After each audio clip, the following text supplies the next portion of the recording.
Pertanyaannya satu, zikir apa yang dikerjakan oleh Nabi?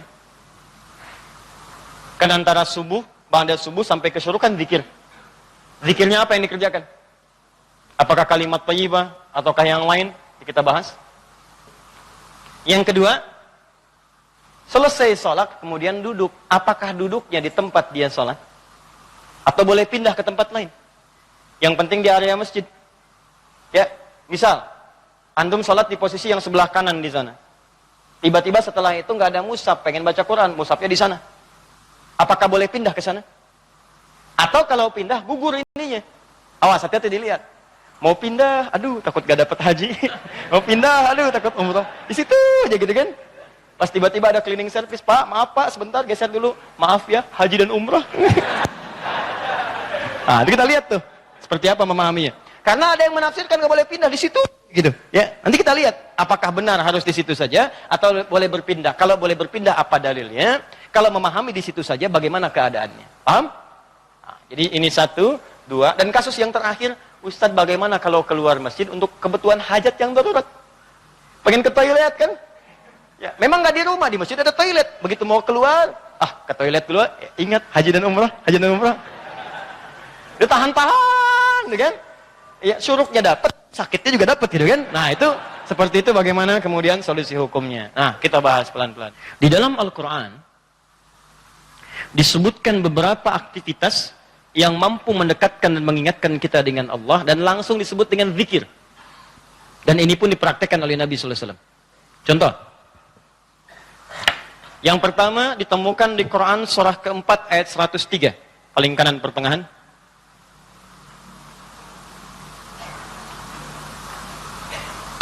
Fa idza qadaytumus salata fadhkurullaha qiyaman wa qu'udan wa ala junubikum. Maka jika Anda telah tuntas mengerjakan salat, maka segeralah berzikir kepada Allah Subhanahu wa taala. Di amalan sunnah pasca salat berzikir, zikir dulu. Bisa Anda kerjakan kalau buru-buru ya sambil berdiri berjalan. Ini waktu umum ya. Misalnya ini Anda sudah salat zuhur nih harus ke kantor, ya dikejar-kejar langsung berangkat lagi. Tapi kan Anda buru-buru keluar pun kan tidak mengganggu Anda untuk mengucapkan kalimat-kalimat zikir. Misalnya apa? Nabi mengamalkan pasca salat hadis riwayat Muslim, nomor hadis 571. Hadis riwayat Muslim. Nomor hadis 571. Setiap selesai salat Nabi mengatakan, perhatikan kalimatnya, astaghfirullah, astaghfirullah, astaghfirullah. Allahumma antas salam, wa minkas salam, tabarakta ya dzal jalali wal ikram. Apa Anda nggak bisa sambil keluar mengucapkan astaghfirullah, astaghfirullah, astaghfirullah? Ini kata Al-Quran, sesibuk apapun Anda, begitu selesai sholat apa nggak bisa sambil jalan astagfirullah, astagfirullah, astagfirullah. Daripada Anda keluar membicarakan sesuatu yang tidak penting. Bahkan nggak berkata apa-apa, jalan aja. Mendingan pakai zikir kan? Astagfirullah, astagfirullah, astagfirullah. Allahumma antas salam, minkas salam, tabarakta ya dzal jalali wal ikram. Hadis Muslim, nomor hadis 573. La ilaha illallah wahdahu la syarika lah. Lahul mulku wa lahul hamdu wa huwa ala kulli syai'in qadir. Ya, kalau Anda misalnya nggak terlampau sibuk, silahkan sambil duduk. Nah, konteks tadi setelah selesai menunaikan salat subuh, antum pengen berzikir dulu, maka jenis zikir yang pertama adalah mengucapkan kalimat-kalimat thayyibah. Kalimat thayyibah.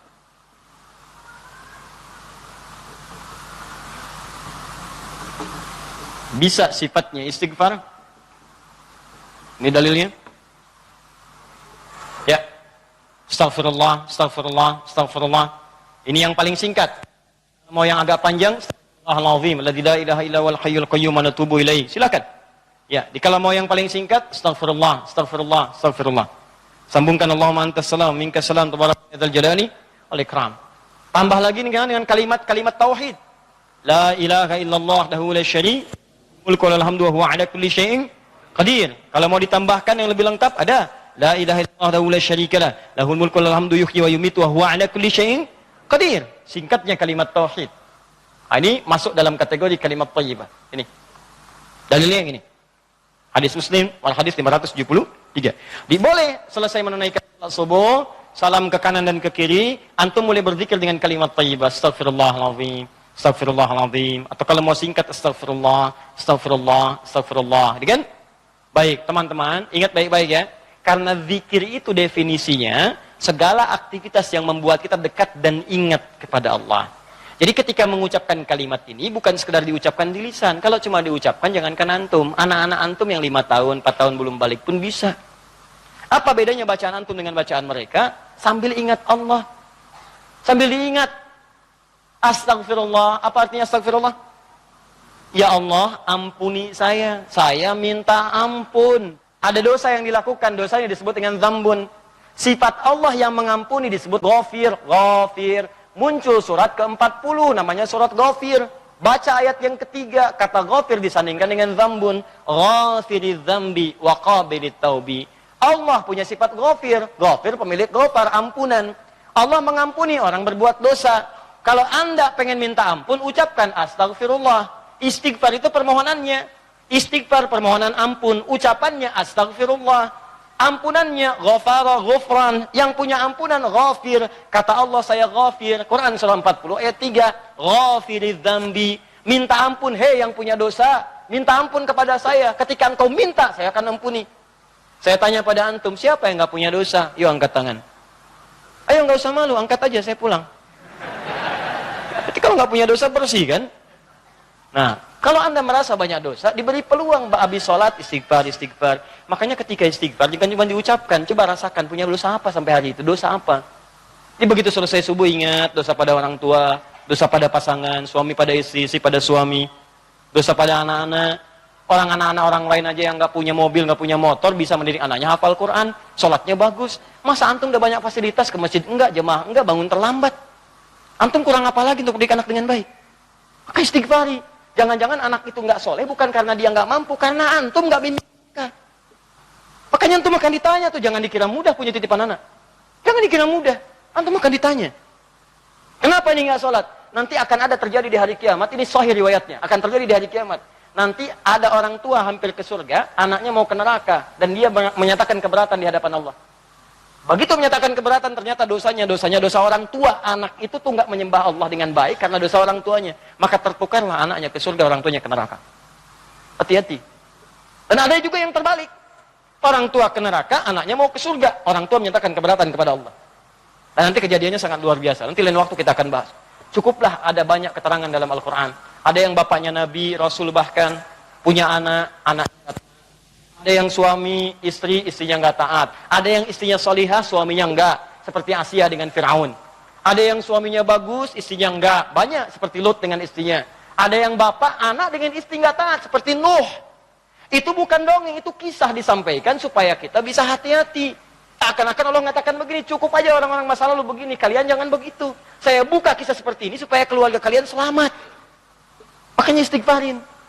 Istighfar, sambil istighfar. Lumayan tuh begitu istighfar, dosa diampuni. Belajar nangis lah kalau istighfar tuh belajar nangis. Gak bisa nangis. Gak bisa nangis, besoknya nangis. Gak bisa nangis juga, tangisi diri Anda yang belum bisa menangis. Bismillah. Ingat mungkin saat itu diwafatkan oleh Allah. Ingat. Bagaimana kalau saat itu wafat, anak Anda belum baik, istri Anda belum baik, dan Anda akan dihisab dalam keadaan sesuatu yang belum sempurna dalam kehidupan. Ya. Kemudian juga zikir bisa jadi juga bacaan Al-Quran. Baca Al-Quran. Termasuk kategori zikir. Dalilnya Quran, surah ke-15 ayat 9. Al-Quran disebut oleh Allah dengan zikir. Inna nahnu nazzalna dzikra wa inna lahu lahafizun. Sungguh kami turunkan Al-Quran sebagai zikir, kata Allah. Hal yang mampu mendekatkan seseorang dengan Allah. Makanya kalau antum sedang baca Al-Quran, bukankah perasaan Anda merasa lebih dekat dengan Allah? Ya, kalau nggak percaya silakan. Lebih dekat gitu. Nah, kalau sudah semakin dekat hubungannya dengan Allah, jangankan baca, dibacain aja punya getaran dalam jiwanya. Ya, buka Quran surah ke-8 misalnya, ya Al-Anfal ayat kedua. Kata Allah, innamal mu'minuna alladzina idza dzukirallah, zikir. Idza dzukirallahu wajilat qulubuhum. Orang-orang yang imannya bagus itu baru dengar nama Allah disebut ada getaran dalam jiwanya. Makanya kalau pengen ngecek iman, sedang dekat tidak dengan Allah, gampang. Setiap hari Allah perdengarkan namanya 5 kali dalam sehari. Ketika namanya disebutkan itu, antum ada nggak getaran dalam jiwanya? 5 kali dalam sehari. Subuh, zuhur, asar, maghrib, isya. Allahu Akbar, Allahu Akbar. Bukankah nama Allah? Jika antum sedang dengar suara adzan, itu nama Allah diperdengarkan. Ada getaran nggak di hatinya? Ya, yang imannya hebat itu belum diperdengarkan dia udah siap-siap. Sebenarnya adzan zuhurnya itu jam 12:08. Kok bisa jam 11 udah siap-siap? Padahal mandi dulu, wudu dengan sempurna, berangkat ke masjid. Itu tandanya imannya luar biasa. Ada orang yang saat dipanggil baru ingat, Allahu Akbar, Allahu Akbar. Ya Allah, sudah masuk zuhur, siap-siap. Imannya standar. Standar. Itu yang biasa. Begitu dipanggil, ingat. Ada orang yang sama, Allahu Akbar, Allahu Akbar. Ya Allah, sudah adzan, baru adzan, belum qomat. Itu iman bermasalah. Imannya lemah bermasalah. Karena itu, hubungan yang dekat dengan Allah, langsung ingat Allah disebut dengan zikir. Karena itu kata Allah, saya turunkan Al-Quran. Di antara fungsinya untuk zikir.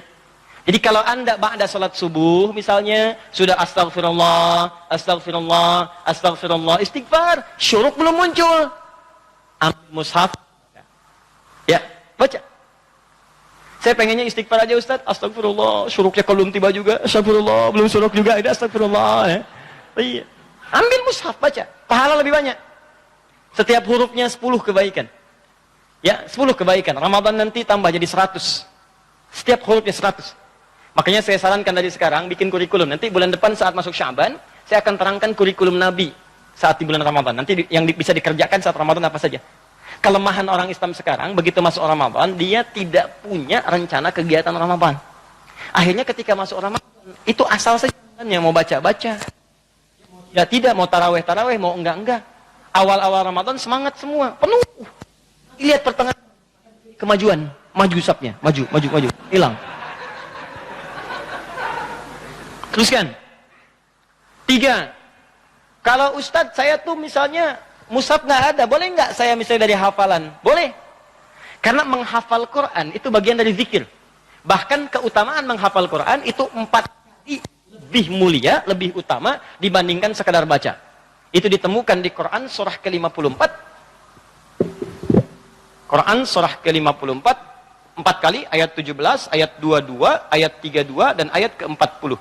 17, 22, 32 dan 40. Yang ini menghafal atau mengulang hafalan. Misal Nabi begitu selesai salat sudah berzikir kalimat thayyibah, maka beliau biasa membaca teman-teman itu 4 surah utama. Pertama yang surah kedua Al-Baqarah ayat 255 dikenal dengan ayat kursi. Allahu la ilaha illa huwal hayyul qayyum la ta'khudhuhu sinatun wa la naum. Seterusnya sampai selesai. Setelah itu membaca Al-Ikhlas, Qul huwallahu ahad. Setelah itu membaca Al-Falaq, Qul a'udzu birabbil falaq. Setelah itu membaca An-Nas, Qul a'udzu birabbin nas. Kalau anda ingin memilih seperti bacaan Nabi, boleh. 4 ini dibaca. Ayat kursi, Al-Ikhlas, Al-Falaq, An-Nas. Kalau anda ingin mengulang-ulang hafalan anda, juz amma misalnya boleh. Baca misalnya, Amma yatasa'alun an-naba. Atau saya mulai dari Ad-Duha, boleh. Wad-Duha, wal-laili idza saja. Terus baca. Sambil menunggu syuruk, sambil mengulang-ulang hafalan. Sah. Zikir. Teruskan, ada juga bentuknya doa. Doa bagian dari zikir. Doa. Dari mana tahunya Ustaz? Quran surah ke-7 ayat 205. Praktek nabinya bagaimana Ustaz? Hadis riwayat Ibnu Majah. Nomor hadis 925. Di saat Anda berdoa, itu Anda sedang berzikir. Ya, makanya kan ketika Anda berdoa, Anda merasa lebih dekat dengan Allah kan? Ya, merasa nyambung gitu. Ya, perhatikan kalimatnya. Ketika Anda berdoa disebutnya zikir. Wadhkur rabbaka darru'an wa khifatan wa dunal jahri minal qaul. Kata Allah, kalau Anda sedang punya masalah, ada persoalan, jangan mengeluh. Jangan mengeluh, apalagi bikin status, nggak menyelesaikan masalah. Ada masalah, bikin status. Dia tidak seperti yang aku kira. Selesai juga enggak. Terus nungguin komentar, itu paling kasihan tuh, nungguin gitu. Aduh, kasihan, belum ada yang komen. Ya, udah 2 jam baru muncul. Kenapa Jeng? Gitu kan, baru dijawab. Iya ya, gelisah hati ini. Muncul lagi komen yang lain. Nggak nyangka ya, nyangka. Capek, nggak selesai. Masalah selesai tidak, cuma nambah masalah aja. Kata Allah kalau punya masalah, tenangkan hati, berdoa, sebut nama Allah. Itu lebih memberikan ketenangan. Zikir itu selain mendekatkan kita pada Allah, zikir itu membuat hati lebih tenang. Tenang. Makanya ketika Allah menyebutkan fungsi zikir di Quran surat 13 ayat ke-28. Allah sampaikan begini, ala bidzikrillahi tatma'innul qulub. Kamu mesti yakin, kata Allah, dengan berzikir kepada Allah, hati kamu akan tenang. Makanya kalau sedang punya persoalan, bawa ke zikir. Ambil wudu, baca Quran. Begitu antum baca Quran, walaupun solusi belum tiba, hati lebih tenang. Dan lebih objektif, kalau orang tenang itu dapetin solusinya gampang gitu, tenang. Solusi mudah dicari. Tapi kalau antum gelisah, walaupun ada solusi, nggak akan sempurna nanti masalah diselesaikan. Paham ya? Di doa, itu bagian dari zikir. Di antara doa yang dibacakan oleh Nabi, itu setiap selesai sholat, itu ada kalimat singkat tapi padat. Allahumma, Allahumma, inni atau inna. Kalau inni untuk sendiri, kalau inna untuk banyak. Allahumma inni as'aluka ilman nafi'a wa rizqan thayyiba wa amalan mutaqabbala. Ya Allah, hamba mohon kepadamu, anugerahkan hamba pengetahuan yang bermanfaat. Pengetahuan yang bermanfaat itu pengetahuan yang bisa meningkatkan wawasan dan menguatkan iman. Itu rumusnya di Quran surah 58 ayat ke-11. Jadi kalau teman-teman ngaji dengan siapapun, ustadz manapun, di tempat manapun, ukurannya dua. Wawasannya bertambah enggak? Awas hati-hati, kalau ngaji tapi wawasan nggak bertambah, itu ada sesuatu yang salah di pengajiannya. Ngaji cuman ketawa aja gitu kan? Ya, tapi nggak jelas dapatnya apa. Yang paling aneh ngaji, yang dicari-cari jin, ya kan? Atau apa, itu paling aneh itu. Apa yang didapatkan? Terus nambah hari ini sholat, ngaji ke pengajian sholat, dapat tambahan wawasan. Oh begini cara takbir yang baik, bisa sejajar dengan bahu, bisa sejajar dengan daun telinga. Ya kakinya terbuka selebar bahu, badannya tegap. Jadi begitu antum praktekan, punya tambahan wawasan, kepake dalam ibadah.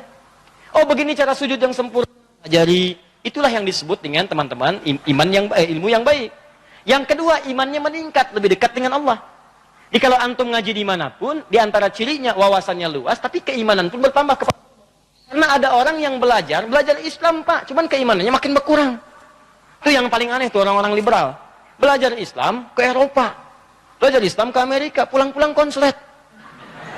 Betul ya, semua agama sama, menuju Tuhan yang sama, cuman caranya beda-beda. Ente ini aneh, belajar Islam pada orang yang bukan Islam. Belajar sholat pada orang yang tidak sholat, ya bagaimana bisa mendapatkan nilai-nilai sholat dalam kehidupan? Makanya pulang-pulang pada aneh. Hargailah hak LGBT. Banyak akhirnya, jadi penyakit akhirnya gitu kan. Nah, dan kita doakan dengan baik, arahkan pada yang baik. Jadi kalau ada yang kurang-kurang tuh kita doakan. Ya buang dulu celaan-celaan. Yang kalau mau dicela itu perbuatannya, bukan orangnya. Cela perbuatannya, kemudian doakan kepada yang lebih baik. Karena boleh jadi dia bisa berubah dalam kebaikan. Paham sampai sini? Jadi demikian teman-teman sekalian. Ya, doa isi. Kemudian di situ awas hati-hati ya, dua ya cirinya ya. Satu, imannya menguat, kedua wawasan bertambah. Termasuk pengajian saya ini ya, kalau saya mengajar dimanapun, tidak membuat Anda lebih dekat dengan Allah, tolong tinggalkan saya. Anda cari guru lain. Cari guru lain, cari yang baik-baik. Yang membuat Anda lebih dekat dengan Allah. Atau Anda lebih dekat dengan Allah, cuman sayang, wawasan gak bertambah, itu pun bahaya. Ibadah gak cukup dengan semangat. Ya Allah, saya banyak dosa, saya pengen berubah ya Allah. Saya semakin kuat imannya, besok saya sholat subuh 4 rakaat. Gak bisa. Ya. Jadi iman kuat tapi wawasan nggak ada gitu. Begitu sholat subuh 4 rakaat, itu kan bahaya. Ya, paham ya? Nah, jadi dua ini mesti balance ya, antara iman dengan ilmu itu mesti seimbang.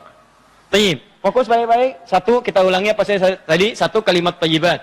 Yang kedua, bacaan Al-Qur'an, kan? Yang ketiga, baca hafalan ayat-ayat Al-Qur'an. Yang keempat, doa. Yang kelima, menyebutkan nama-nama Allah atau al-asmaul husna.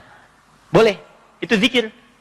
Ustadz, apa dalilnya? Dalilnya Quran surah kedua ayat 152 ditafsirkan dengan Quran surah ke-17 ayat 110. Quran surah kedua ayat 152 paling kanan sebelah bawah ditafsir dengan Quran surah 17 ayat 110 paling kanan di pertengahan. Ini bagian terakhir. Quran surah kedua ayat 152, Allah minta, fadhkuruni, kata Allah, zikir, sebut aku, sebut aku, sebut aku. Sebut nama Allah. Orang-orang yang sering menyebut Allah, maka akan disebut-sebut namanya oleh Allah. Indah ya. Antum aja nama disebut-sebut di TV, senangnya luar biasa kan? Wah, Pak Asep adalah jamaah subuh yang sangat luar biasa. Datang ke Masjid Nurul Bahri, jam 3 sudah di masjid, masuk tayangan Anda. Tapi memang disayangkan, jam 3 sudah adzan Pak Asep, ya kan? Tapi kan antum enak. Ya, disebutkan di TV tersanjung. Ya, disebutkan di komplek tersanjung. Kenapa antum tidak merasa tersanjung ketika nama antum disebut-sebut oleh Allah Subhanahu wa taala? Kata Allah, "Fadhkuruni adzkurkum." Sebut namaku. Ketika engkau menyebutku, aku akan sebut-sebut namamu. Maka ada hamba-hamba Allah yang disebut oleh Allah. Si fulan, si fulan, si fulan, si fulan. Ya, di antara yang disebut itu ada 2. Siapa?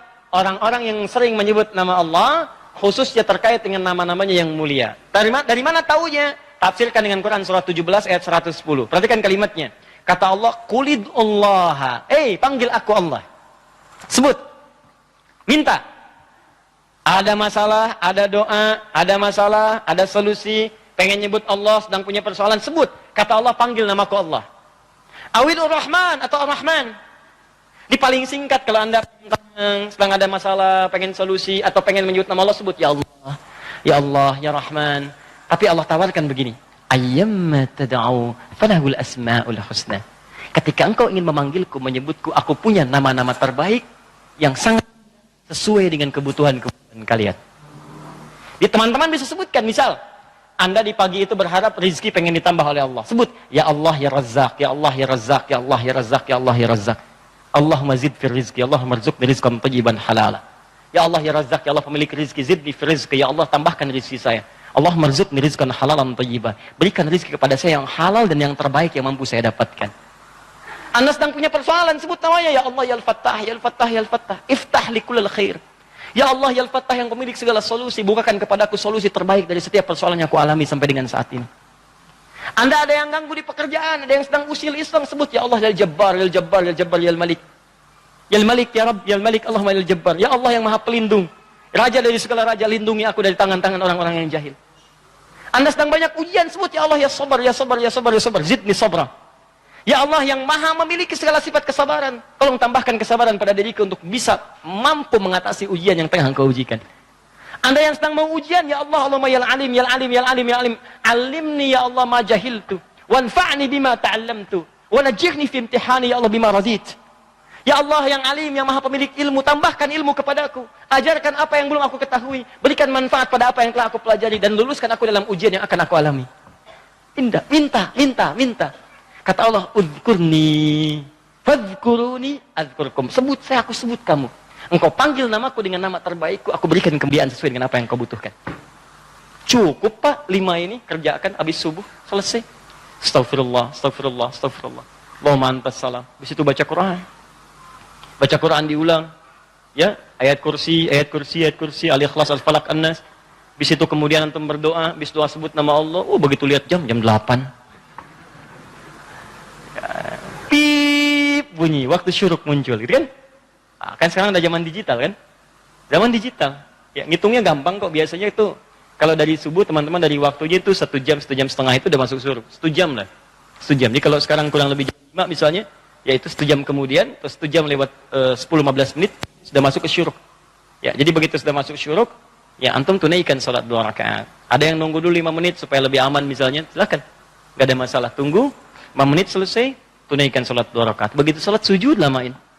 Ya Allah, dekatkan aku kepadamu. Ya Allah, jadikan aku terhubung dengan ridha-Mu. Ya Allah, berikan aku kemuliaan-kemuliaan. Sekalipun belum haji, berikan pahala haji dan umrah kepadaku.